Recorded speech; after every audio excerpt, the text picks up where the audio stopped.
La veo yo al mismo tiempo en el You Are Live. Muy bien, perfecto. A ver, deja ver. Veo que todo esté funcionando bien. Ya estamos. Espera, estoy viendo. Perfecto, ya.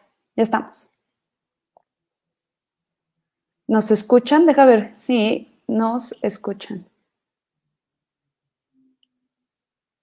Ah, ya vi, está un poco,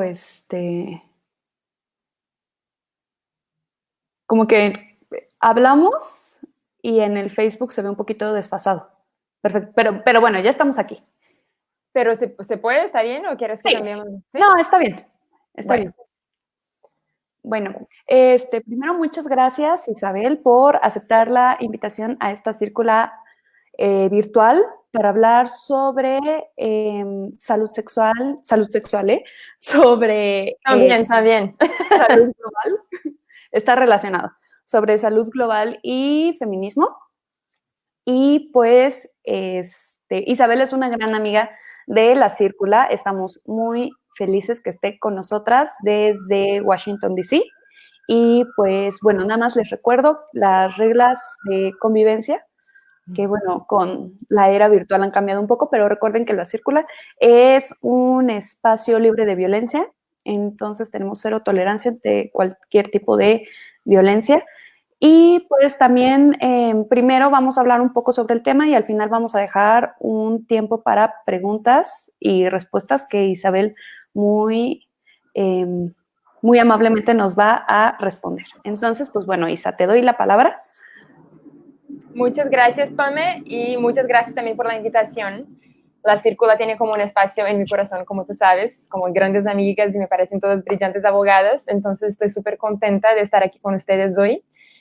Y bueno, yo soy una abogada brasileña, entonces voy a hablar en español, pero si hablo muy rápido o si no me entienden, me dices, Pame, y voy más despacio. Bueno. No te preocupes, te entiendes perfecto. Súper. Bueno, pensé que podría empezar hablando un poquito de salud global y de la relación entre salud y derechos humanos, que creo que son temas que ahora con toda la pandemia del COVID, pues están como muy, o sea, muy latentes, es como muy importante. Entonces, pues empiezo por ahí. Y básicamente creo que la salud global es un concepto que pues, ha surgido y como se ha reforzado mucho con la globalización. Entonces, tradicionalmente, pues las soluciones a los problemas de salud de la población se pensaban a nivel nacional, ¿no? Uh-huh. Y pues con la globalización, lo que pasa es que pues los problemas empiezan a como ir más allá de las fronteras y los patrones de vida y los hábitos y pues las enfermedades ya no respetan fronteras. Y entonces lo mismo pasa con las soluciones y con los pensamientos y con los debates de salud, ¿no? Y ahí empieza a surgir el tema de salud global. Y en especial el tema de salud y derechos humanos, pues creo que empieza a hablarse de manera muy importante, muy enfática, a partir pues, de los 80 con toda la discusión que hubo alrededor del VIH y de la SIDA, de la pandemia de la SIDA, que fue muy importante para definir la manera como pensábamos la relación entre salud y derechos humanos. Y entonces, ¿qué pasa? Antes de esa circunstancia, ¿no? De la pandemia del VIH, de la SIDA, la manera como se pensaba toda esa relación era muy enfocada en el hecho de que los derechos humanos se pensaban a partir del individuo y de la relación del individuo con el Estado. Y por otro lado, el tema de la salud pública se pensaba más de manera enfocada en la comunidad. Uh-huh. Y entonces había como una dicotomía y eso todo empieza a cambiar con el tema del VIH. Porque después de eso surge pues se refuerza mucho el concepto de que los derechos humanos y la salud en realidad están interrelacionados y uno depende del otro y en realidad los derechos humanos y la salud se refuerzan mutuamente. Y pues, ese es el paradigma, el gran paradigma que surge, ¿no? Al final de los 80 con todo el tema del VIH y que me parece súper relevante para pensar ahora todo lo que estamos viviendo, esa situación súper complicada con la pandemia del COVID-19. Y bueno, la gente, o sea, ¿por qué hablo de eso? Porque eso llevó a que hubieran muchos estudios y muchas reflexiones sobre cómo se relacionan derechos humanos y salud, y yo creo que algunas de esas conclusiones, y ya vamos a hablar de eso, son muy relevantes para este contexto. Entonces, bueno, yo creo que sobre todo lo que estamos viviendo ahora, o sea, la pandemia del COVID-19, es una oportunidad para pensar un poco en las lecciones que se pueden sacar de todo ese desarrollo en el campo de salud y conectarlo con lo que pensamos y lo que vivimos desde el feminismo, ¿no? Y tratar de como intercambiar algunas ideas entre sus campos que no siempre están tan conectados. Entonces, pues obviamente yo creo que hay muchas intersecciones entre salud global y feminismo y quizás la más evidente, Pame, sea la que mencionaste tú, que es el tema de la salud sexual y reproductiva, que incluso fue la manera como yo llegué al campo de trabajo de salud global, fue a partir de eso, ¿no? Yo vengo de trabajar con derechos de las mujeres y particularmente con salud sexual y reproductiva. Y de ahí fue que empecé a estudiar y a trabajar y a meterme en el campo de salud global. Entonces, pues esta me parece como una de las conexiones más claras. Sin embargo, yo quisiera enfocarme antes en una conexión un poco menos evidente, pero que me parece muy relevante para este contexto, que es el tema del punitivismo y medidas de salud pública. Uh-huh. Entonces, pues volviendo un poco a esa cuestión, ¿no?, de la pandemia del VIH y de la SIDA, yo les contaba que hubo mucho desarrollo alrededor de este tema. Particularmente, yo quisiera destacar un informe que ONU-SIDA acaba de sacar a la luz del contexto del COVID-19. El informe se llama Los derechos humanos en tiempos de COVID, lecciones del VIH para una respuesta efectiva dirigida por la comunidad. Y básicamente hace muchas reflexiones que me parecen muy pertinentes y cuestiona el enfoque punitivo.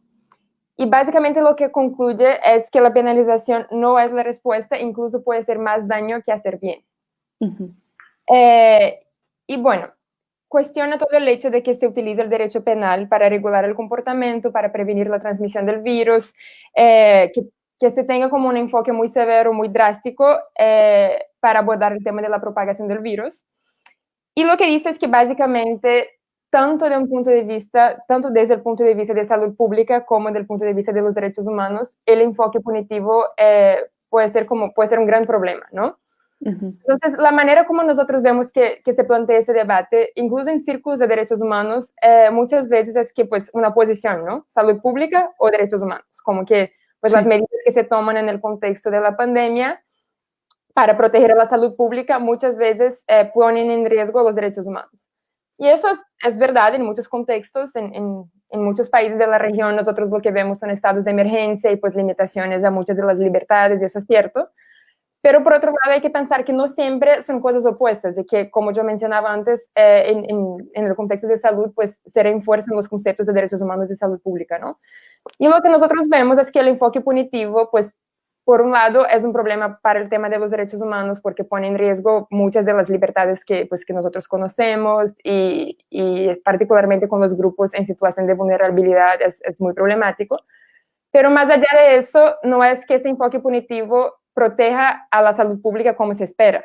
Y al contrario, la pone en riesgo. Claro. ¿Y por qué? Porque pues por muchas razones, pero básicamente estigmatiza a las personas, pues las disuade de buscar atención médica en centros médicos, ¿no? Porque tienen miedo de que si tienen el virus, si tienen COVID o cualquier cosa así, no saben qué les va a pasar, ¿no? Si les van a llevar a centros de contención, en algunos países de Latinoamérica lo hemos visto, o cosas así. Entonces, lo que produce y lo que genera, sobre todo, es el miedo, ¿no? El miedo de acercarse a centros de atención a salud, de hacerse los tests, de convivir con el estigma que muchas veces viene asociado con eso. Y sobre todo, lo que yo creo es que destruye la confianza entre el gobierno y la comunidad. Y ese es un elemento importantísimo para cualquier respuesta adecuada de salud pública, ¿no? La confianza, y la confianza se construye a partir de transparencia, a partir de respuestas pues que ponen a la comunidad en la centralidad de las decisiones y todo eso. Entonces, básicamente es el camino opuesto, ¿no? Y en ese sentido, pues está este informe de ONU-SIDA que me parece muy, muy bueno y trae lecciones muy valiosas para no tratar de repetir y pensar cosas que ya se hicieron en el pasado y ya tenemos como alguna luz respecto a eso. También está un artículo que me parece interesante de una colega de trabajo de Sudáfrica que se llama Safura, y ella básicamente lo que escribe es sobre el tema de la criminalización que ocurrió en Sudáfrica con el VIH y cómo ahora con el COVID se está intentando hacer lo mismo. Y ella lo cuestiona y pues no sé, como que habla un poco de los problemas que ve respecto a eso, ¿no? Y lo que pasa en Sudáfrica y que pasa en muchos países es que hay muchos modelos de criminalización, ¿no? Uno puede criminalizar el hecho de que efectivamente contagies a alguien, puede criminalizar el hecho de que pongas en riesgo a alguien, puedes incluso criminalizar conductas que implican muy bajo riesgo, que es lo que pasaba con el VIH.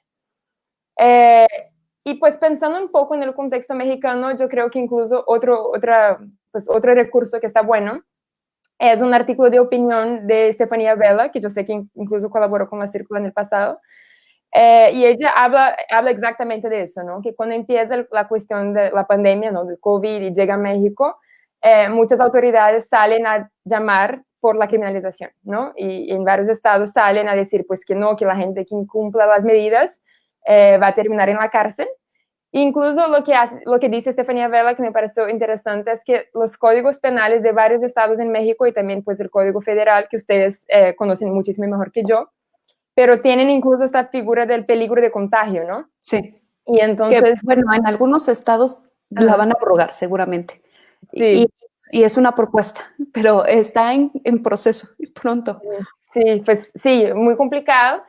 Y entonces eso, por ejemplo, la amenaza de utilizar esta figura con el COVID, ¿no? Y lo que yo quisiera plantear es que tenemos que pensar tanto en términos de derechos humanos, pero también, o sea, qué queremos lograr con eso desde la perspectiva de salud pública y si funciona o no, porque tenemos ya datos de otras situaciones que se pueden analizar. Y pues todo el tema de que, o sea, de pensar también que quedarse en casa finalmente es un privilegio, ¿no? O sea, nosotros estamos estos días en nuestras casas trabajando con internet y pues pidiendo cosas a domicilio y nosotros sabemos que obviamente no es la situación de todas las personas, ¿no? Y entonces todo el tema de pues, la perspectiva punitivista y este abordaje de mano dura, también hay todo un tema de criminalizar la pobreza finalmente, ¿no? Las personas que están en esa situación, que no tienen el mismo privilegio que tenemos nosotros, y es muy problemático desde este punto de vista también. Entonces, pues todo eso que dije, esa introducción como al tema de pensar salud y derechos humanos, cómo se desarrolló eso en el campo de la salud global, lo digo porque yo creo que pues tiene mucho, o sea, podríamos pensar, ¿qué tiene eso que ver con el feminismo, no? Y yo creo que tienen muchas cosas en común. Y una de las cosas pues que yo quisiera destacar es que yo creo que nosotros, y yo me incluyo en eso, en el feminismo muchas veces tenemos la tentación de acudir al punitivismo para muchas cosas. Y yo particularmente, por ejemplo, trabajo con el tema de violencia obstétrica y lo he visto muchas veces y pues entiendo la tentación porque yo la siento también, ¿no? O sea, uno se molesta muchísimo con lo que ve, con las cosas que pasan y es común y es natural sentir este impulso. Sin embargo, en el trabajo pues, que yo he desarrollado con colegas en el instituto y también en México, en Intersect, y con Estefanía incluso, lo que cuestionamos es justamente eso, o sea, que la justificación desde el punto de vista de salud pública, o sea, nos fuerza a pensar un poco si realmente eso cumple con los objetivos que uno se plantea, ¿no? Y si realmente el punitivismo y ese enfoque, pues, tienen la capacidad de solucionar el problema como nosotros imaginamos que tiene. Entonces yo creo que eso es como algo para tener en cuenta, no solo en el tema de violencia obstétrica, no solo en el tema de COVID, sino en la manera como pensamos en general desde el feminismo, ¿no? Y yo sé que la Círcula también tiene pues muchos pensamientos y muchas reflexiones, y tú, Pame, particularmente, que entiendes muchísimo de derecho penal, tienen esas reflexiones también, ¿no? Entonces yo creo que la pandemia que nosotros estamos viviendo hoy es pues una tragedia, pero en medio de la tragedia es una oportunidad de oro de pensar esos temas y replantear la relación que vemos entre salud, entre el derecho penal y entre derechos humanos, que realmente es una relación que está en muchos temas, en derechos sexuales y reproductivos, está pues en violencia, está en muchos temas, y a mí me parece fundamental. Y a partir de eso, o sea, yo creo que algo, pues, para no quedarse solamente en la crítica, ¿no? En la crítica del punitivismo y todo eso, me parece valioso retomar también una alternativa que proponía ONU SIDA, ¿no? En su informe, que nosotros vemos que ha sido efectivo en el campo del derecho, pues, de la salud global, que es el tema de, bueno, entonces, ¿qué hacer, no? O sea, ¿qué hacer cuando vemos a las personas, pues, incluso las que pueden quedarse en la casa y no respetan el aislamiento, no respetan las medidas y salen y nos produce como un poco de ansiedad? A mí particularmente me produce ansiedad. Pero entonces, pues, ¿cuál tipo de respuesta deberíamos pensar, no? O sea, a un nivel más macro. Y yo creo que lo que dice el informe es valioso porque básicamente retoma la cuestión de la centralidad de las comunidades, ¿no? Que yo mencionaba antes, y la confianza entre las comunidades y el gobierno. Y lo que dice es que hay datos y hay muchos estudios desde la salud global que sí muestran que las medidas tomadas por el gobierno, que se basan en una centralidad de la comunidad y que, o sea, la incluyen en las decisiones desde la prevención hasta la respuesta, hasta la gobernanza y todo, pues estas medidas en general suelen tener como un impacto mucho mejor. ¿Y por qué? Porque la gente sí confía en los centros de atención, sí va a hacerse la prueba, sí confía que no les van a violar sus derechos si entran en contacto con las autoridades. Y entonces eso pues genera mucho más datos, genera mucho más transparencia y todo eso son factores que permiten una mejor respuesta desde el punto de vista de la salud pública. Y entonces, pues, cuando uno piensa en el impacto que tiene la pandemia del COVID en algunos grupos, por ejemplo, las mujeres y todo ese tema, es curioso porque las mujeres, por toda la estructura que nosotros sabemos que existe en la sociedad y pues la desigualdad en que nosotros todos vivimos, nosotros sabemos también que el cargo, o sea, los cargos de cuidado, ¿no? Tanto en la salud como en los hogares, eso muchas veces pues está sobre las mujeres, ¿no? Sí. Y eso, pues, obviamente es muy problemático y tiene muchas desventajas, como nosotros sabemos, pero al mismo tiempo hace con que las mujeres estén en una posición clave para la salud global en relación con sus comunidades, ¿no? Con sus familias, con sus comunidades.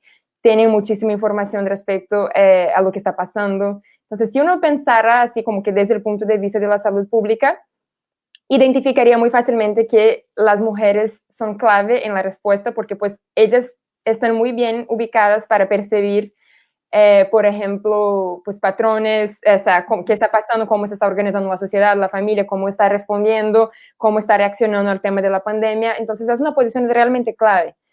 Y a pesar de eso, a pesar de que todos sabemos que es una posición clave, lo que vemos en los mecanismos de respuesta a la pandemia y los mecanismos de salud pública, ¿no? De los gobiernos, las autoridades, es que las mujeres siguen estando muy subrepresentadas en esos mecanismos.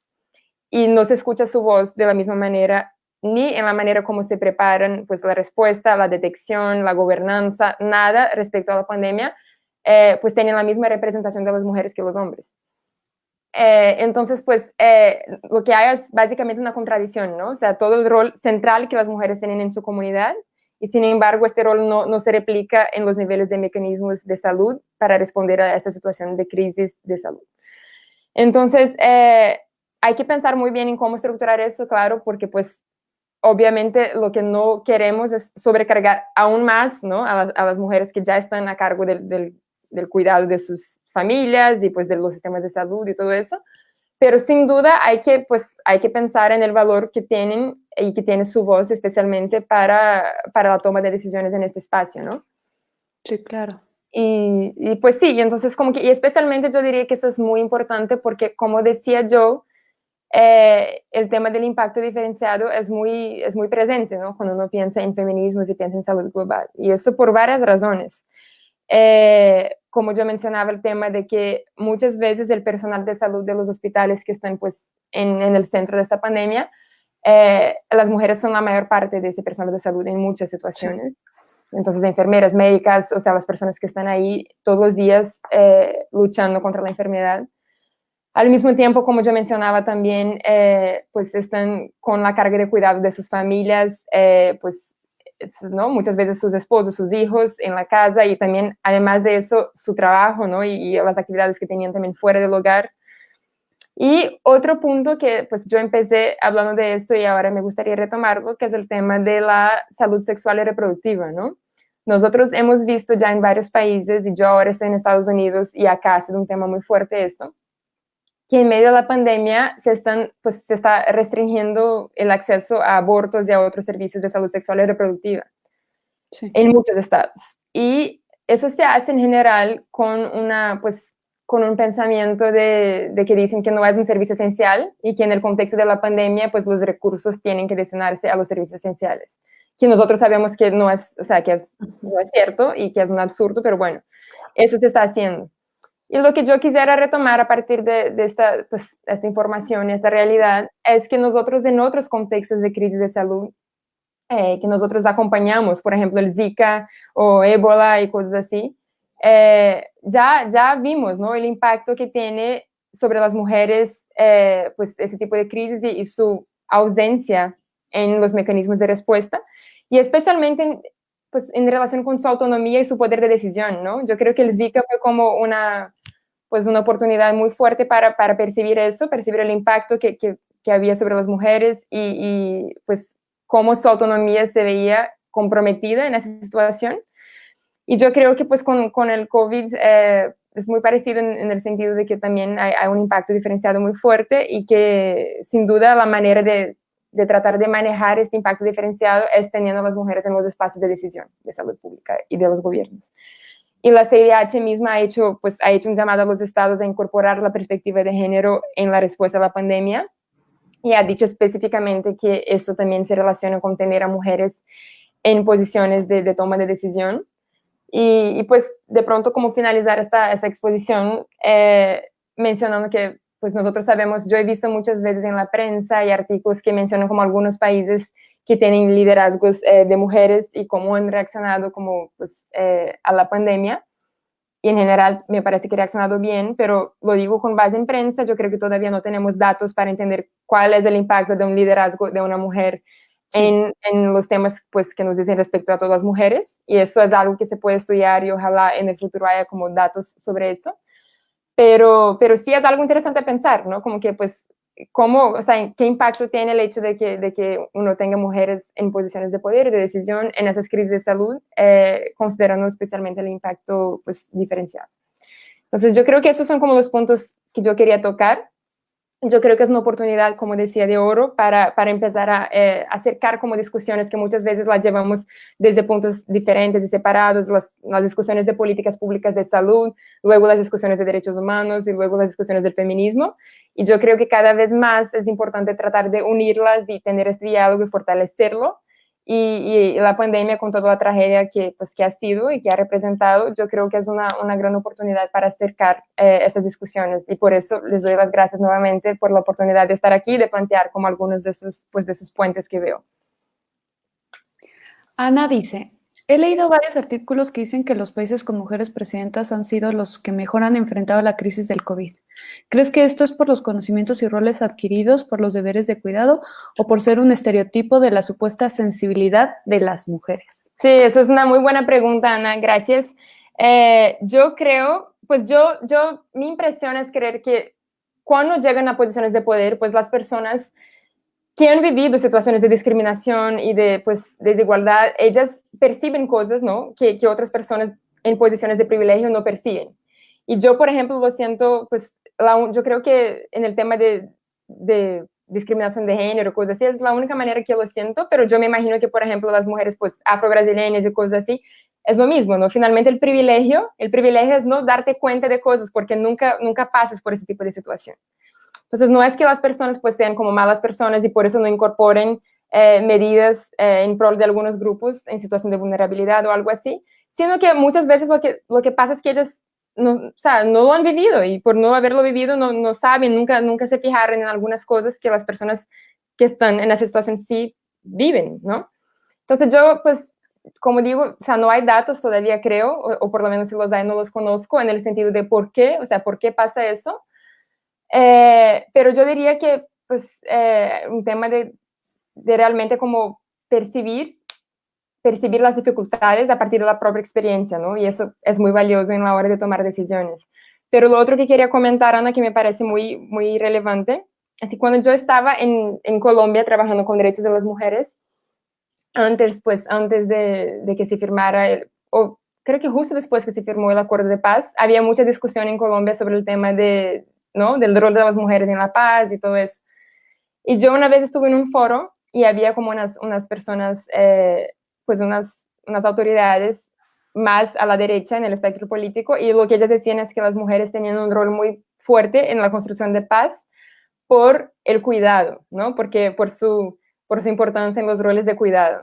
Y eso a mí en este momento me molestó porque yo decía, pues no, o sea, ¿por qué es que cuando dicen que tenemos un rol importante en la construcción de la paz, automáticamente acuden al estereotipo del cuidado, ¿no? Y eso me molestaba, pero es chistoso porque la pregunta de Ana ahora me hizo recordar que desde hace como años, en otros contextos que no tienen que ver con la pandemia, ya se discutía eso, ¿no? Del estereotipo. Yo la verdad no tengo la respuesta, pero sí me parece un muy buen cuestionamiento. Muchas gracias, Isa. Acá tenemos otra pregunta de Geraldina que dice, ¿a través de qué mecanismo podríamos incluir a las poblaciones en la toma de decisiones o diseños de medida ante el COVID? Esa es una muy buena pregunta y es difícil también porque yo creo que es chistoso, no pasa solamente a nivel nacional, ¿no? Yo creo que pasa también a nivel internacional, pasa como con organismos internacionales. Y pues yo creo que es una discusión más amplia, ¿no? La discusión que en muchos países hemos tenido de cómo incluir a las mujeres en los espacios de poder, si es un tema ponle, de cuotas, no sé cómo se dice en español, pero en Brasil, por ejemplo, se discutía cuotas de género, cosas así. Yo creo que es muy difícil pensar en una sola manera de hacerlo, ¿no? Y yo creo que cada vez más, pues difícil, la verdad. Incluir a las personas en espacio de toma de decisiones quiere decir en muchos sentidos involucrarlas desde la base, ¿no? También tiene que ver con la manera como se toma decisiones. Si es una toma de decisiones que pasa desde las autoridades hacia abajo, o si es una toma de decisiones que parte de la comunidad y va hacia arriba. Y lo que nosotros vemos muchas veces ahora es que es desde arriba hacia abajo. Pero lo que proponen muchas organizaciones es que la toma de decisión de salud se haga desde abajo hacia arriba. Yo creo que si se hace esta inversión, naturalmente es más fácil involucrar a las mujeres porque, como les comentaba antes, ellas ocupan un espacio central en sus comunidades, en sus familias, ¿no? En sus hogares, en todo eso. Entonces, yo creo que con esa inversión, naturalmente, es un tema de como que darles voz también para que participen en la respuesta. Sí, claro. En efecto, como tú dices, la manera en la que tomamos decisiones, pues eso influye completamente en la manera en la que hacemos escuchar a las personas que pues se encuentran en contextos completamente diferentes. Y otra cosa que también aquí nos menciona Jessica es, aparte de que nos comparte el comunicado de la CIDH que le hace a los estados para incorporar la perspectiva de género, también habla sobre que los estados deben de tomar medidas para combatir la violencia sexual intrafamiliar en el contexto de la pandemia, porque al final eso también afecta a la salud pública. Claro, claro, era otra cosa también que me parece súper relevante en muchas lecturas sobre el tema de género y de COVID, se mencionaba eso, ¿no? Que la recomendación que en muchos países y en muchas regiones se dice es como, bueno, quédense en sus casas, ¿no? Y en decir quédense en sus casas, pues se nos olvida que uno, muchas personas no tienen casas, dos, para muchas personas sus casas no son espacios seguros, ¿no? Y entonces, sin duda, es muy importante tener presente eso. Y como dice Jessica, pues, que me imagino que es Jess, ¿cierto? Sí. No, es otra compañera. Bueno, pero bueno, como dice Jessica, la CIDH en su comunicado también trata de este tema y en muchas cortes en la región hemos visto la misma preocupación, ¿no? El tema de disponibilizar como pues líneas para que las personas llamen y que también sabemos que son respuestas con muchos problemas porque es muy difícil, ¿no? Se necesita una respuesta más estructural, pero sí, o sea, el tema de la violencia doméstica y violencia sexual intrafamiliar, sin duda, es uno de los grandes temas para esa discusión. Sí, claro. Ahora también, también acá nos hacen el comentario sobre cómo, pues, tú hablas que para que exista esta unión entre la comunidad y el gobierno tiene que haber transparencia. Sí. Por parte del gobierno. Y, por ejemplo, en México lo que ha sucedido es que todos los días pues se hacen, por ejemplo, conferencias de prensa, se anuncia en la radio, etcétera. Pero, pues bueno, también pues nos ponemos a pensar como este derecho al acceso a la información, pues generalmente llega más, por ejemplo, a gente que tiene, como tú mencionabas, ¿no? Que tenemos el privilegio de estar en nuestras casas con internet, como y cómo, por ejemplo, en otros contextos se ha hecho como para pues implementar este conocimiento de la salud pública, de los derechos a la salud, como en comunidades que no tienen esos privilegios? Claro. Pues yo creo que, pues, uno que depende mucho de la estructura de gobierno, ¿no? Entonces, por ejemplo, en Brasil, pues que ustedes saben que nosotros tenemos un presidente que ha estado, pues, metido en muchas polémicas en este tema de COVID, pero tendría acceso a medios que sí alcanzan a muchas personas, incluso a las personas pues, con menos privilegios socioeconómicos. Por ejemplo, un presidente en Brasil, y pues ustedes ya me dirán cómo es en México, pero tienen pronunciamientos en cadenas abiertas de televisión y de radio, y sí, pues medios que muchas personas acceden, ¿no? Uh-huh. Y lamentablemente lo que hemos visto es que los ha utilizado de manera como pues no sé, diseminar información como equivocada, sembrar duda y cosas así. Y pues este tipo de comportamiento es exactamente lo que es muy problemático desde el punto de vista de salud pública, porque no se puede generar confianza sin transparencia y sin pues saber que cuando el presidente o la autoridad que sea, saber que cuando te habla te está contando la verdad, ¿no? Te está contando la verdad, te está dando las informaciones que dispone, que tiene disponibles. Y cuando uno pasa eso, uno empieza pues, a tener muchas voces conflictantes. Entonces, por ejemplo, en Brasil lo que ha pasado es que el presidente dice una cosa y luego el alcalde dice otra y luego incluso el ministro de Salud decía otra.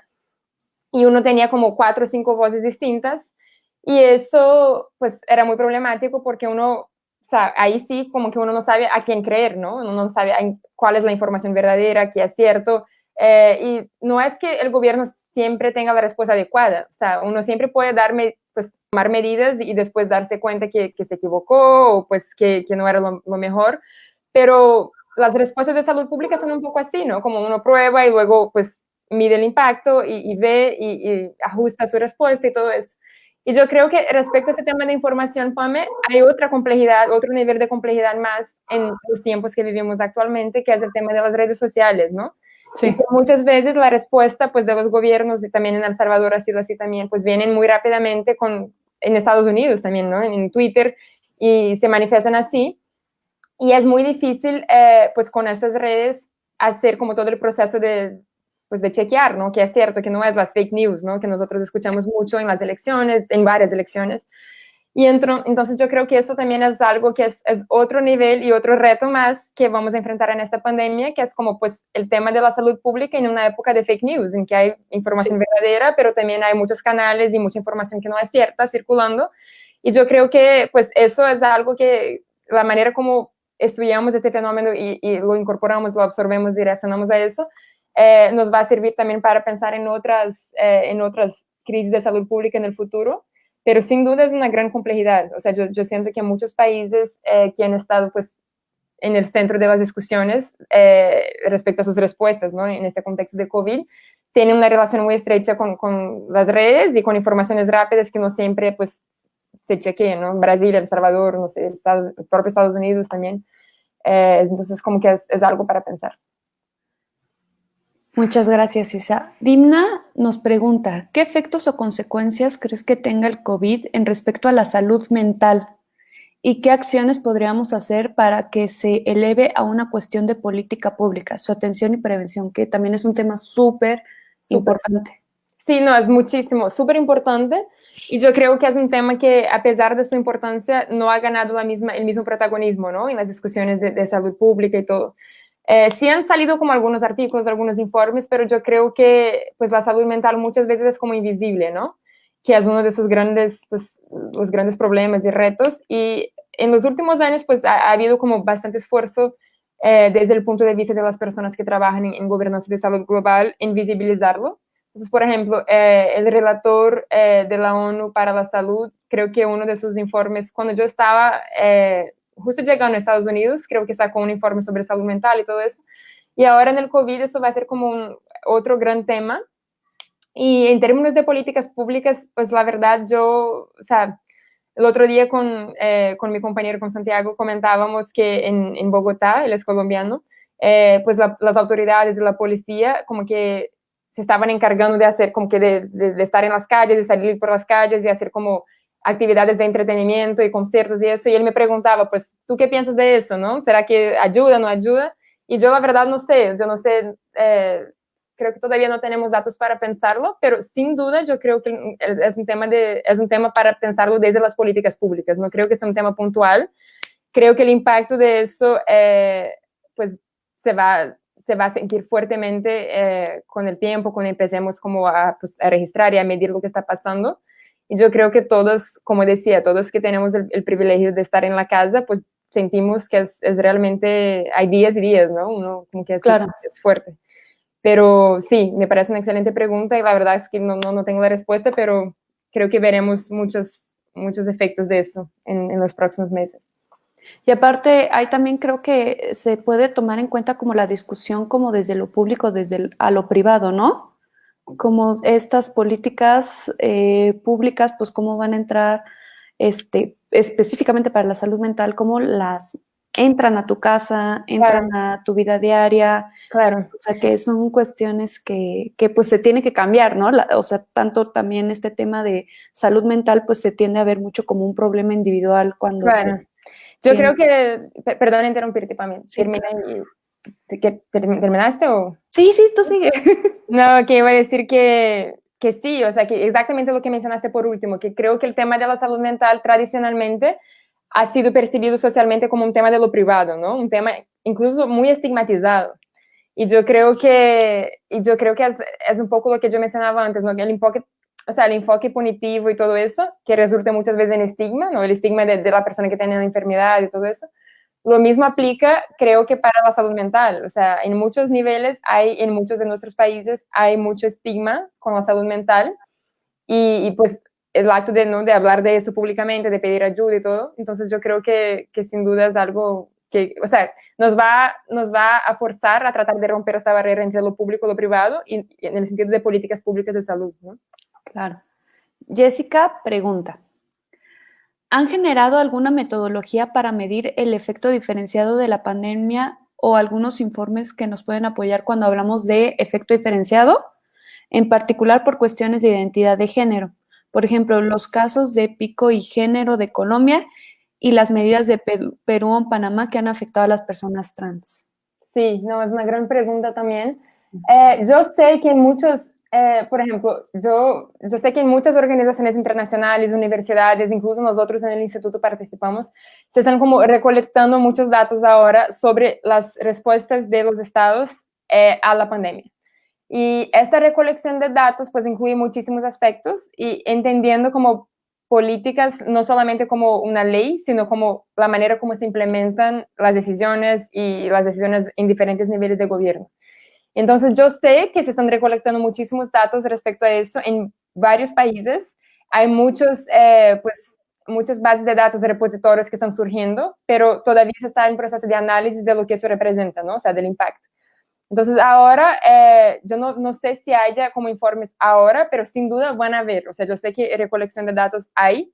Y respecto a la pregunta específicamente del pico de género, yo sé que ha sido como una gran cuestión, un gran tema muy polémico en Colombia y el movimiento feminista y también pues la comunidad LGBTI se ha manifestado fuertemente.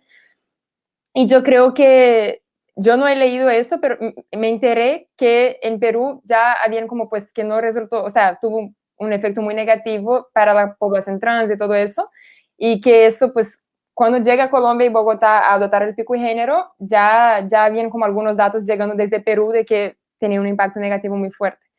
Y lo que yo pues diría sobre eso es que, como yo decía antes, las medidas de salud y todo eso, pues uno no sabe de antemano qué va a funcionar, qué no va a funcionar, pero uno muchas veces tiene ejemplos históricos, ¿no? O de otros países de la región. Entonces, yo, por ejemplo, mencionaba lo del VIH, la manera como se desarrolló, lo que se hizo y lo que sabemos que no funcionó. Y ahora, en la pregunta, lo que mencionan es también experiencias de varios países, ¿no? Entonces, por ejemplo, Colombia, Perú. Y lo que yo mencionaría es que a mí me parece fundamental y realmente esencial romper las barreras, como decía, entre los diferentes campos de estudio, pero también entre las diferentes regiones de los diferentes países, porque muchas veces lo que se plantea en un país, pues ya se intentó en otro país y ya tenemos algún tipo de indicación en el otro país de cómo, pues, ¿no? Cómo afectó a algunas poblaciones específicamente, cuáles fueron los resultados, si fueron positivos, si no. Entonces, lo que yo diría es que, pues, con ese tipo de medida, tipo pico género, es un ejemplo de esos, ¿no? O sea, que ya habían datos de otro país, de Perú, Y hay que estar como abiertos a escuchar experiencias de los demás para no tratar de como intentar lo mismo y lo mismo y lo mismo, y a veces nosotros sabemos que no es lo que funciona, ¿no? Claro, claro. Sobre todo, como tú mencionas, en estos tiempos de globalización en el que todos, en cierta forma, estamos conectadas con las personas del mundo y pues que estamos en esta época donde pues se van desarrollando pues no solamente pues este tipo de pandemia, ¿no? Como tú mencionas, desde diferentes temas que no están relacionados con cosas como el Zika, como el COVID, como Claro. pues por ejemplo hablamos de VIH, hablamos de salud sexual y reproductiva, que pues lo que quiero decir es que este tema de salud global pues emplea muchísimas cosas, ¿no? Por ejemplo, incluso también pues estas cuestiones sobre la prohibición de lugar en espacios públicos, o sea, pues el salud global es un tema que Salud impacta mental. nuestras vidas diarias.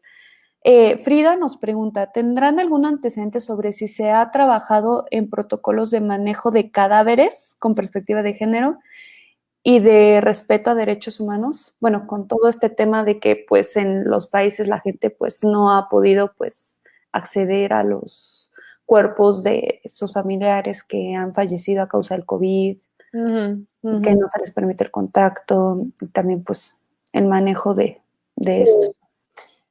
Sí, yo creo que es una pregunta muy importante, y yo, porque como mencionas, Pame, es un problema que hemos visto en muchos países, ¿no? También como, pues, en la medida que crece la pandemia, en Brasil, por ejemplo, yo sé que ya, o sea, ya hay como una sobrecarga incluso en los cementerios y no saben qué hacer con los cuerpos y todo eso. No sabría decirte, o sea, el tema de la perspectiva de género en el manejo de cadáveres, pero sin dudas es un tema, porque yo sé que en varios países no, o sea, no hay mucha claridad respecto a qué hacer con los cuerpos y además yo siento que se está reaccionando como muy rápidamente a las cosas y no siempre, uno, que no siempre hay protocolos y dos, que incluso cuando hay protocolos a veces no se respetan los protocolos porque pues Sí. no se diseminaron, la gente no lo sabe y tienen que tomar decisiones rápidamente. Entonces lo hemos visto pues en muchos aspectos. Por ejemplo, el tema de priorización de recursos y cosas así, como que hay varios hospitales o como ciudades que sacan protocolos y nosotros sabemos que hay los protocolos, pero no sé si haya datos, por ejemplo, de qué tanto se cumplen o cosas así. Entonces, sí, pues Y claro, eso dependerá de cada país, ¿no? sí, eso dependerá de cada país, incluso de cada región, dependiendo, ¿no? De cada ciudad, que es otro nivel de complejidad. Exacto, claro, Y claro, Y lo que totalmente. mencionabas, Pame, perdóname, pero antes hablabas de, pues cuando hablábamos de qué tan grande es el tema de salud global y de varias conexiones, otra cosa que es interesante es que, pues yo cuando empiezo a pensar, como les conté, en el tema de salud global, pensaba sobre todo en el tema de violencia obstétrica, ¿no? Y después empiezo a trabajar con salud global y me entero de esas discusiones que son como, pues en muchos campos, ¿no? Están en muchos campos. Y otro campo, para darles otro ejemplo, es el tema de la tuberculosis. Y en muchos países es un tema, pues el tratamiento, ¿no? Que no es mi campo de especialidad, pero yo sí conozco a muchos colegas que trabajan en eso. Y el tema de que, por ejemplo, el tratamiento de tuberculosis muchas veces, pues, exige como que tomes una medicina por mucho tiempo, incluso cuando ya no tienes síntomas, tienes que tomar la medicina, ¿no?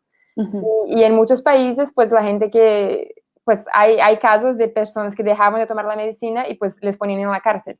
Y eso era como muy problemático en muchos niveles. Uno, porque pues las personas ya dejaban, como les mencionaba, de buscar atención médica, pero también el tema de la población carcelaria, ¿no? Que es otro tema Claro. muy grave ahora con el COVID, es el tema de la población carcelaria, que en nuestros países y en la región en general hay muchísimo hacinamiento y, o sea, doblemente problemático, pero solo para mencionar eso. Sí, claro. Y hemos visto que varios países han tomado medidas pues, bueno, diferentes medidas, como se diría, de preliberación, que han pues, para que las cárceles no estén tan hacinadas. En México recientemente también se aprobó una ley, le llaman ley de amnistía, que bueno, eso será un tema que luego pues se discutirá en otra ocasión, pero pues se están tomando medidas pues para, para atender eso, porque pues bueno, al menos en México ya existió casos de gente que tiene COVID dentro de los centros de reinserción. Sí, claro. Y va a ser yo creo que una vez empiece, o sea, va a ser muy difícil pues controlarlo, porque por ejemplo en Brasil sabemos que pues la propia Corte Interamericana ha juzgado casos de Brasil respecto a eso, pero no hay insumos de higiene, no hay nada de eso, ¿no? Entonces, pues no hay manera de protegerse contra la propagación del virus y además, pues cuando estás privado de libertad es doblemente difícil, ¿no? O triplemente, mucho más que doblemente. O también vemos casos como El Salvador, ¿no? Que la manera en la que está respondiendo es pues hacinando más las presiones y también estigmatizando, ¿no? Mencionando que claro. Quienes están ahí son pandilleros, que pues Claro. diferentes cuestiones. Claro, no, yo creo que El Salvador ha sido pues uno de los países que ahora pues, llama muchísimo la atención su respuesta, porque yo creo que en toda la discusión que tuvimos en la live sobre el enfoque punitivo y pues la repercusión que eso tiene en salud pública y en derechos humanos, yo creo que El Salvador es un gran ejemplo, ¿no? O sea, los que hemos acompañado los videos y las noticias que llegan de El Salvador, a mí me impresionó muchísimo un video que vi recientemente de pues, las personas detenidas, pero así como que muchísimas personas detenidas, todos muy cercanos uno al otro y realmente un tema de estigmatización fuertísimo. Y yo creo que pues es como les decía, ¿no? O sea, hay un discurso muy fuerte surgiendo en muchos países en la región del tema de la oposición entre salud y derechos humanos y es como, bueno, y realmente yo creo que lo que hace falta es pensar que no siempre existe, no está esta oposición, ¿no? O sea, que salud y derechos humanos andan de la mano. Y yo creo que este fue el gran paradigma que salió de la pandemia del VIH, como les contaba, y es algo que hay que poner atención y aprovecharlo.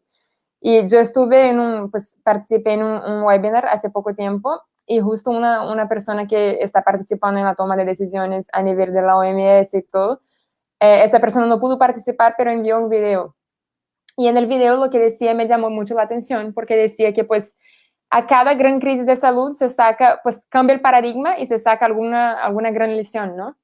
Y que con el VIH había sido esta indisociabilidad entre derechos humanos y salud y todo el paradigma que se sentó respecto a eso.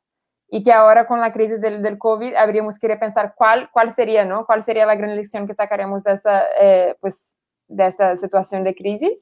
Y ella decía, que no sé si sea cierto, si se va a confirmar, pero ella decía que le hacía pensar que era la gran interrelación entre las personas, el medio ambiente, los animales, de como todo realmente está interconectado. Y a mí me pareció súper interesante, pero, o sea, hay que ver cómo se va a desarrollar, pero sin duda la respuesta, por ejemplo, de El Salvador, pues uno tiene muchas dudas respecto a este enfoque punitivo, si va a tener resultados, ¿no? Y pues muy peligroso. Sí, claro. Luego, Ana también menciona, he visto que durante la contingencia muchas mujeres han decidido tener partos en casa para no ir a hospitales por el COVID. ¿Qué opinas al respecto? Me parece excelente la pregunta, además, porque, o sea, mi corazoncito de salud pública, como les cuento, nace de violencia obstétrica, ¿no? Yo creo que eso es una discusión, o sea, hay muchos foros de discusión sobre el tema pues, ¿no? De partos domiciliarios, de cómo, y también de la respuesta que dan los hospitales a las mujeres que van a tener a sus bebés allá. Yo sí sé, o sea, estoy un poco desactualizada respecto al tema de los datos como médicos y eso, porque cuando trabajaba eso hace como más o menos 5 años, algo así. Pero yo sí sé que habían como muchas discusiones sobre el hecho de que muchas personas que iban a los hospitales a tener sus bebés, o sea, mejor dicho, que habría que pensar en otros modelos que no necesariamente incluyeran a que todas las personas fueran al hospital para tener la respuesta de salud pública.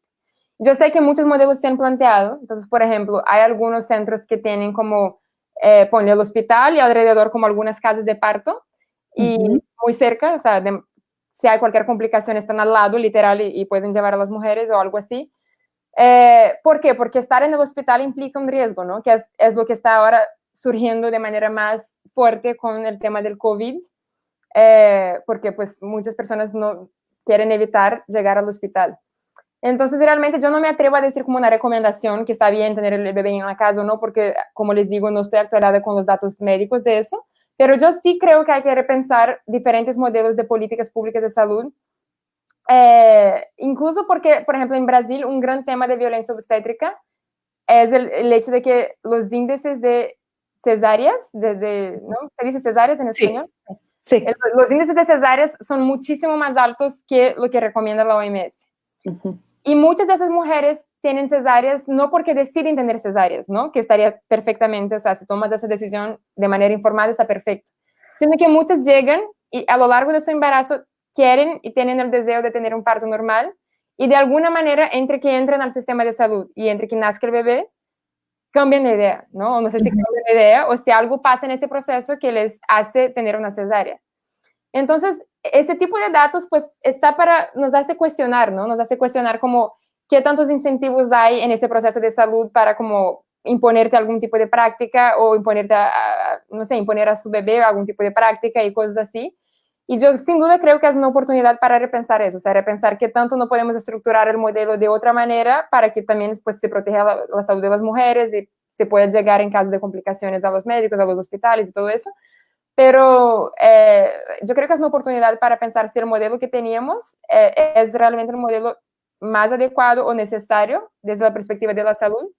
Y yo creo que es una discusión muy, muy valiosa. O sea, yo cuando pienso en violencia obstétrica, y es también una discusión que, como les contaba, tenemos con gente del instituto y colegas con quienes trabajamos también en México, pensar que tanto como la respuesta esta de criminalización, ¿no? Criminalizar el personal de salud, etcétera, etcétera, si es realmente la salida más efectiva o si habría que pensar en modelos de incentivos económicos, por ejemplo. O sea, yo sé que en Brasil un gran tema con violencia obstétrica es que los médicos, ellos reciben más por cesáreas que por el parto normal. Entonces, como que, sí, ¿cómo podemos replantear el tema de incentivos económicos, de políticas públicas de salud, para poder como bajar los riesgos de salud para las mujeres y al mismo tiempo, pues, ¿no? Garantizar que tengan acceso a los servicios que necesiten, en el tiempo que necesiten, para como mejorar los resultados de salud?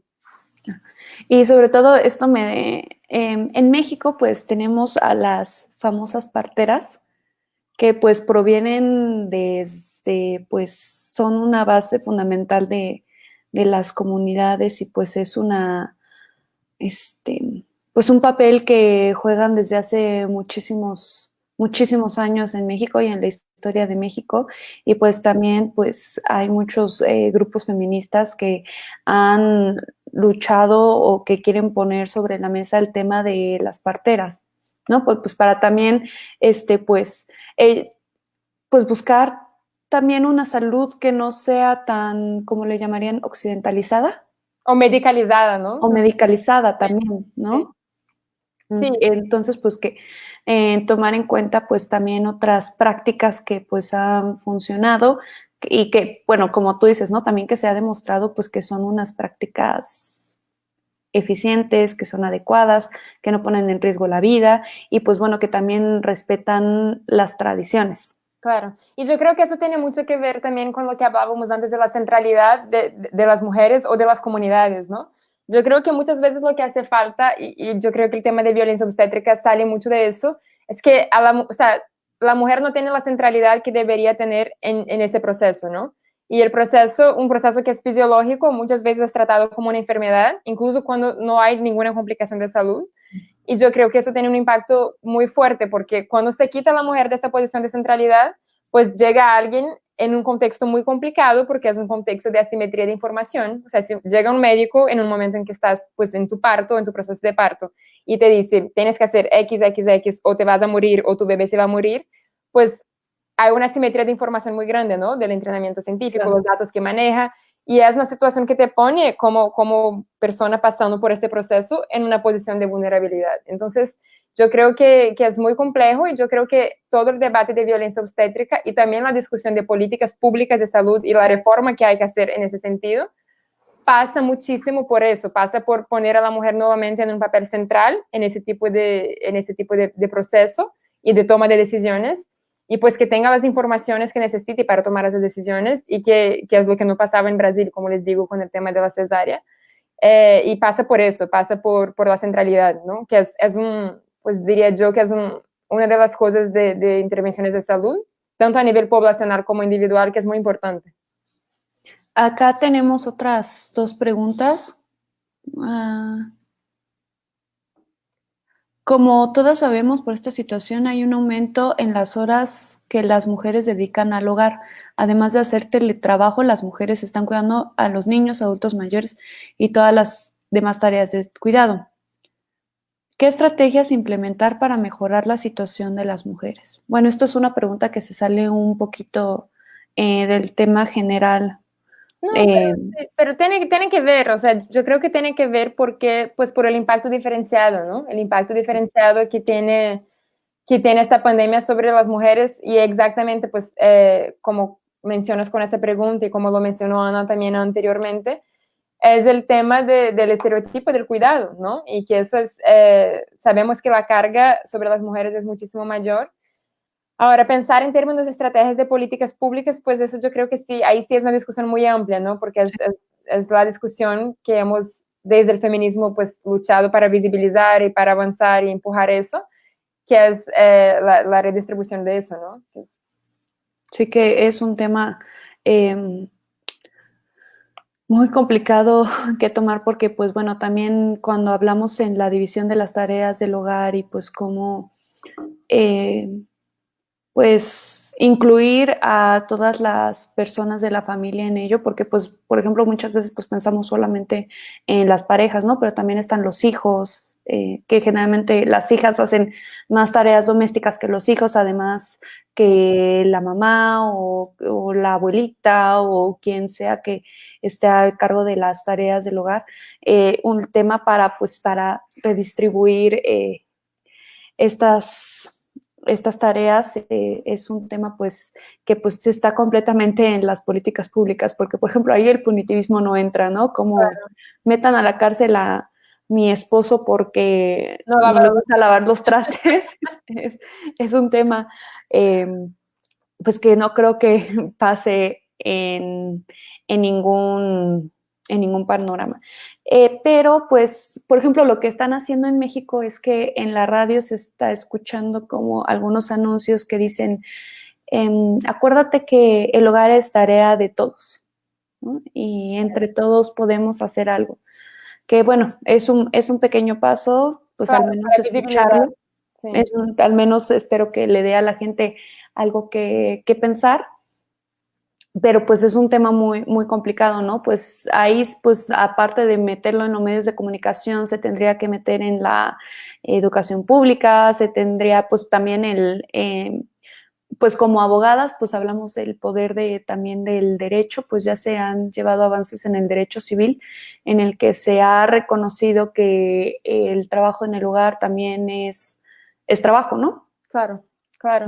Eso se tiene que tomar en consideración cuando hablamos, por ejemplo, de desde el derecho civil de pensiones o también cuando hablamos desde otros ámbitos, ¿no? Para pues tomar en cuenta pues medidas de reparación o de no repetición, pues dependiendo que sean los casos. Pero Claro. pues bueno. No, Jessica, y un comentario chico, yo creo también que algo de esas tareas de cuidado que queda muy evidente cuando todo lo del COVID es también el rol en la educación de los hijos, ¿no? Porque ahora, por ejemplo, que pues los hijos tienen clases, muchos tienen clases por Zoom y nuevamente pues dentro de un recorte muy privilegiado, pero cuando ocurre eso, nosotros sabemos que muchas veces son las mamás las que tienen ¿no? que ordenar las actividades de educación y de estudios, y cuando vemos también lo que mencionábamos antes, ¿no? El personal de salud en los hospitales y nosotros cuando vemos películas de la época de la Segunda Guerra y todo, siempre estaba el estereotipo de que las enfermeras todas eran mujeres, ¿no? Y hasta hoy las profesoras de niños chiquitos muchas veces son mujeres. Y yo creo que eso tiene que ver con el estereotipo de cuidado y es otra carga más para las personas que están, pues, las mujeres que están manejando todo eso desde sus casas. claro. Ahora, Jessica pregunta, ¿han tenido alguna acción modelo en la región que se haya efectuado para evidenciar la necesidad de construir cambios estructurales más allá de lo palitativo a través de un mando judicial, acciones constitucionales, propuestas emergentes, normas? Yo creo que los poderes judiciales van a tener un rol muy central en todo eso que está pasando, pues por ¿no? los temas de derechos humanos, derechos fundamentales que ya mencionamos. Lo que yo creo es que en la región las cortes constitucionales recién están empezando a estructurar la manera como van a responder, ¿no? Y muchas veces hay algunos obstáculos que son incluso como en términos formales y logísticos, porque, por ejemplo, sabemos que muchas medidas que toman los países vienen por medio de decretos, ¿no? Y muchas veces esos decretos vienen y ya se reemplazan rápidamente y son por periodos muy limitados de tiempo. Y cuando llegan al análisis de las cortes, pues las cortes lo que ya perdió el objeto, ¿no? Porque ya hay otro que lo reemplaza, a pesar de que tengan que ser muy parecidos materialmente, pues son otro instrumento jurídico. Entonces yo sé que pues un problema que está empezando las cortes y la manera como lo están haciendo es también replantear un poco pues o sea, buscar salidas como novedosas para manejar y responder oportunamente a los retos que se presentan con la pandemia. Entonces, en ese sentido, por ejemplo, yo sé que la Corte de El Salvador, y no es sobre el tema puntual que me preguntas, pero respecto a esas salidas estructurales, ha estado analizando, por ejemplo, el tema estructural desde algunos habeas corpus. Y sé, por ejemplo, que en Ecuador, yo no sé si ya o sea, yo creo que la Corte sacó algún tipo de mecanismo de seguimiento a esos decretos, ¿no? Y yo me imagino que en poco tiempo Colombia hará lo mismo, no sé cómo, yo sé que Brasil, por ejemplo, ya tuvo algún tipo de decisión respecto al derecho a la información y pues que estaba limitado, ¿no? Por el estado de emergencia y todo, y ahora como la Corte ya dijo que no, que hay que sacar la información y que eso no puede, o sea, no tiene que limitarse. No he leído ninguna de esas decisiones todavía o sea, detenidamente, pero sí sé que están arrancando, ¿no? Están arrancando con tipo de mecanismos de seguimiento y todo eso. Y yo creo que en este tema puntual que me preguntas, o que era Jessica, ¿no? Que nos preguntaba Jessica, yo creo que todavía no, o por lo menos no que yo tenga conocimiento, pero yo creo que sí las cortes van a tener un rol muy protagónico y yo creo que están arrancando en eso, o sea, están encontrando la manera de hacer mecanismos de seguimiento, de dar respuestas estructurales y pues llegará el momento donde empezarán a llegarles las cuestiones de género también, ¿no? Pero creo que eso es algo que vamos a ver todavía. Sí, también que los diferentes poderes de los estados pues tienen que trabajar de manera también coordinada, ¿no? Pues para atender pues atender esta pandemia y también que se vean que pues tienen pues la división de poderes, ¿no? Que es algo que es fundamental también cuando hablamos pues para atender diversos diversos temas. Y ahorita que mencionabas la transparencia, pues creo que también, justo por ejemplo en México existe lo que llamamos el Instituto del Acceso a la Información Pública, ¿no? Que este instituto se encarga pues de que pues cualquier ciudadano o ciudadana de a pie, pues como le llamamos, cualquier persona, pues pueda pues preguntarle pues a la autoridad pues qué se está haciendo, ¿no? Por ejemplo, cuántas medicinas hay, cuántas camas hay disponibles, cuántos hospitales, cuántos doctores, doctoras, cuántos residentes, residentas están trabajando, qué se está haciendo al respecto, porque pues también ahorita cuando hablamos de salud estamos hablando del tema de que el sistema está colapsando. Nuestros sistemas de salud no están, y en todo el mundo no están aguantando esta pandemia. Y pues mucha gente pues no está teniendo acceso a la salud, ¿no? Pues sí, yo creo que eso es un gran tema también. O sea, nosotros sabemos ahora que los sistemas de salud están sobrecargados. Y cuando pensamos, por ejemplo, yo soy de Brasil y yo sé que en Brasil hay algunas jurisdicciones especiales que se dedican al tema de salud. Y la gran mayoría de los casos que les llega a esos jueces son casos sobre pues, acceso a medicamentos, acceso a tratamientos, y pues porque en Brasil la salud, hay el sistema universal, ¿no? De salud y los tratamientos son gratuitos. Y entonces pues hay mucha judicialización en ese sentido. Sin embargo, yo creo que también o sea, nuevamente, que en medio de toda esta tragedia de la pandemia, yo creo que es una oportunidad también para pensar el tema de la cobertura de salud, ¿no? Que eso, por ejemplo, en Estados Unidos es un tema muy grave. Pero más allá de eso, también pensar, pues que nosotros muchas veces pensamos en salud y pensamos en enfermedades infecciosas, pensamos pues en los virus, en las pandemias, de todo eso, que es algo muy visible. Pero hay también todo un tema de enfermedades que están relacionadas con industrias de derechos humanos y cosas así, que generalmente constituyen como un lado más invisible de la sobrecarga de los sistemas de salud, ¿no? Entonces, por ejemplo, en México, pues en los últimos años y en las últimas décadas, sabemos que se reemplazó muchísimo la alimentación tradicional mexicana por comidas ultraprocesadas y que eso en otros países, y hay muchos datos respecto al impacto en salud que tiene eso, pero es un impacto a más mediano o largo plazo y es un impacto invisible. Pero sabemos que pues es algo que sobrecarga muchísimo a los sistemas de salud y también que constituye un agravante en esos casos de, pues, de pandemias y de virus y todo eso, ¿no? Entonces también creo que es una oportunidad de oro para empezar a pensar cómo se relacionan esas prácticas de las empresas, la manera como se comercializan algunos alimentos, las informaciones que no te dan, la manera como lucran sobre ese tipo de cambio y el impacto que finalmente tiene esto sobre la sobrecarga de los sistemas de salud también. Sí, claro. Y te hago una última pregunta porque parece ser que ya no tenemos más preguntas, pero es una pregunta que a mí me ha surgido durante la plática. Por ejemplo, cuando tú mencionaste que esta, esta persona, que no me acuerdo su nombre, de la OMS, que mandó un mensaje cuando participaste en este webinar en la que hablaba también de la relación que hay del medio ambiente con la salud pública, que es un tema, pues bueno, desde mi punto de vista, como una mexicana que vive en Ciudad de México, por ejemplo, cuando hablamos de contaminación del aire, pues por ejemplo, en Ciudad de México, pues que todo el día estamos respirando quién sabe cuántas partículas, cuántos químicos, con cómo se está tratando pues este tema del medio ambiente y pues que ya ha habido estudios que demuestran que pues todo el tiempo lo que estamos respirando pues se va a ver reflejado pues tal vez no en 1, en 2 años, ¿no? Pero tal vez eso se va a ver reflejado en 20 años, ¿no? Por ejemplo, en Ciudad de México cuando hablan de los tipos de cáncer que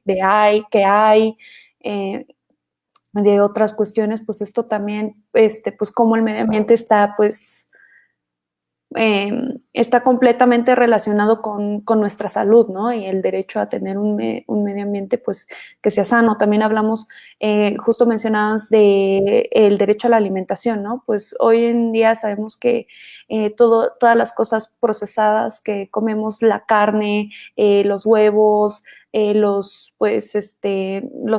bueno, que ahí hay un tema, ¿no? Ahí yo tampoco soy experta, no sé, pues la comida, los vegetales, las frutas, los transgénicos, la manera en la que se producen, cómo se producen y cómo llegan pues a nuestra mesa, ¿no? Y también hablando de que pues también otra vez de los privilegios, ¿no? Está el privilegio de la gente que se puede comprar su zanahoria orgánica y pues puede ser vegana, pues porque puede pagar pues los suplementos, puede pagar pues diferentes pues cuestiones, ¿no? Porque pues al fin y al cabo la alimentación también es un tema muy caro y pues también todo está relacionado, pues al fin y al cabo pues todo entra dentro de estos derechos económicos, sociales y culturales y pues me gustaría saber tu opinión respecto de ese tema. Sí, no, me parece genial la pregunta, Pame, porque pues yo creo que ese tema del medio ambiente me ha llamado muchísimo la atención en el trabajo en los últimos años, desde muchas perspectivas. O sea, ahora tú mencionas, por ejemplo, el tema de la contaminación y la relación que eso tiene con el COVID y el impacto, y yo creo que eso es bastante evidente y yo creo que es algo que vamos a estudiar en los próximos años. Pero también, o sea, pensar, o sea, agarrándome un poco a la segunda parte de tu pregunta sobre, ¿no?, el tema de la alimentación y comida chatarra y todo eso. Yo creo que hay un vínculo entre las discusiones respecto al medio ambiente y las discusiones de salud en dos niveles, ¿no? Un nivel es el tema más sustancial y material, que es como pues el impacto que nosotros tenemos y vemos, por ejemplo, ponle en Coca-Cola y la explotación de recursos de agua, por ejemplo, en Chiapas, yo sé que es un gran tema esto, el acceso de la población local al agua, ¿no? Y la planta de Coca-Cola y todo eso. Pero eso es un ejemplo de muchísimos ejemplos. Pero hay también un nivel más como de pensar la argumentación jurídica y las lecciones que podemos traer del derecho ambiental hacia el tema de la salud. Entonces, por ejemplo, nosotros sabemos en Brasil, por lo menos, en el ámbito del derecho ambiental, se desarrolló el concepto de las externalidades negativas, ¿no? Y entonces el hecho de que las empresas muchas veces llegan a la sociedad y causan mucho daño y se queden con el lucro, pero la sociedad se queda con lo malo, ¿no? Y con todo el daño que causan. Y nosotros pues sabemos que lo mismo se aplicaría muchas veces al tema de salud, ¿no? A la comida chatarra o sea, al medio ambiente y el tema de salud yo creo que tiene muchos puentes, pues principio de prevención, principio de precaución, o sea, muchos temas que se aplicarían también. Y me encanta la pregunta para poder como cerrar también con un pensamiento que retomo el hecho de que sea muy importante conectar los diferentes ámbitos que muchas veces no se comunican, ¿no? Y eso vale también para el tema del derecho ambiental, o sea, que cuántas lecciones ya no se desarrollaron en el ámbito del derecho ambiental, de relación con comunidades, de construcción de coalición, de desarrollo de argumentos jurídicos en las cortes, o sea, todo eso es muy rico. Y muchas veces nosotros pues no alcanzamos a entender o a sacar las lecciones que hay desde allá.